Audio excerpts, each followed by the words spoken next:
is important to note that the parallel postulate has been a subject of interest and debate throughout the history of mathematics.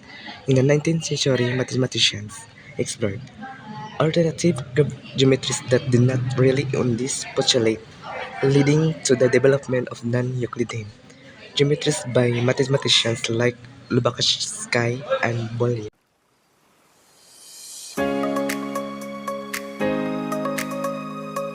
The parallel postulate is the fundamental in Euclidean geometry and plays a crucial role in defining the parallel lines and understanding the properties of the geometry figures.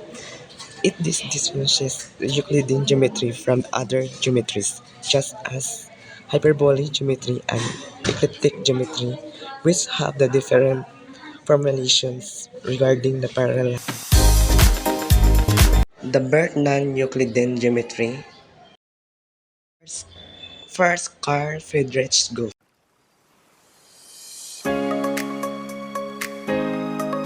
the first to discover the non-Euclidean geometry but unknown. The second is Janos Bolya, 1893. I have discovered things so wonderful that I was as founded out of nothing. I have created strange new world.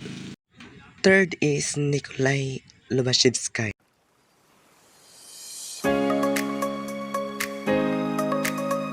This postulate is the fundamental concept in the geometry, known as the parallel postulate. It states the given a line and a point not on the line. There are exactly two lines that can be drawn through the given point that are parallel to the given line. This postulate is one of the basic assumptions in the Euclidean geometry and plays crucial role in the development of geometric proofs and the theorems related to parallel lines. It still wasn't clear that this new system was consistent. Fourth is George Friedrich Bernhard Riemann.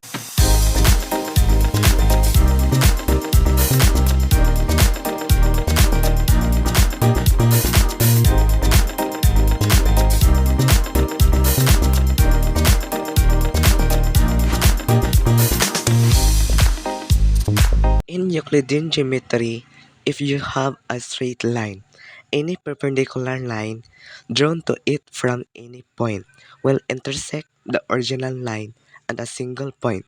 This principle is a fundamental understanding the properties of the perpendicular lines and often used in a various geometric proofs and constructions. For example,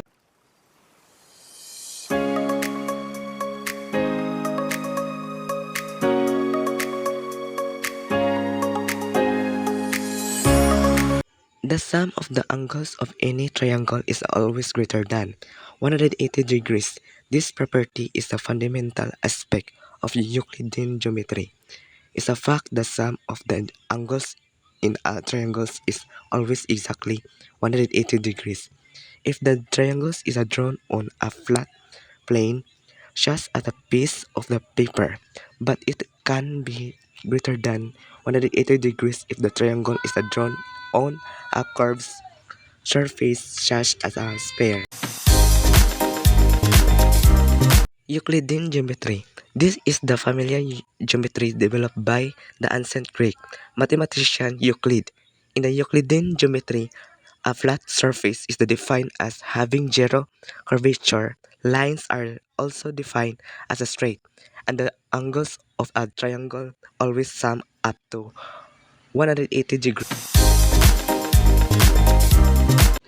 The term positive curvature and negative curvature refer to the curvature of the surfaces in geometry.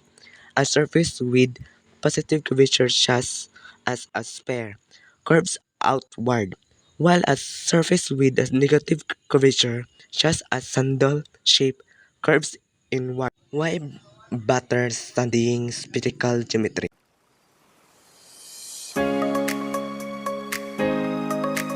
Because the Earth is a sphere. Euclidean geometry cannot be used to model the Earth because it is a sphere. Instead of the Cartesian coordinates used in Euclidean geometry.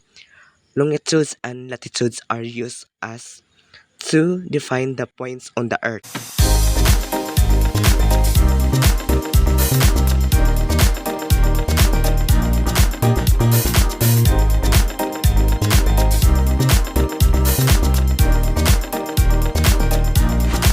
Firstly, the provided coordinates 20° north longitude and the 76 degrees cast longitude are indicative with our location in the Maharashtra, India. Regarding the statement about the sum of angles in triangle, you are correct. On a flat Euclidean plane, the sum of angles in a triangle is always 180 degrees.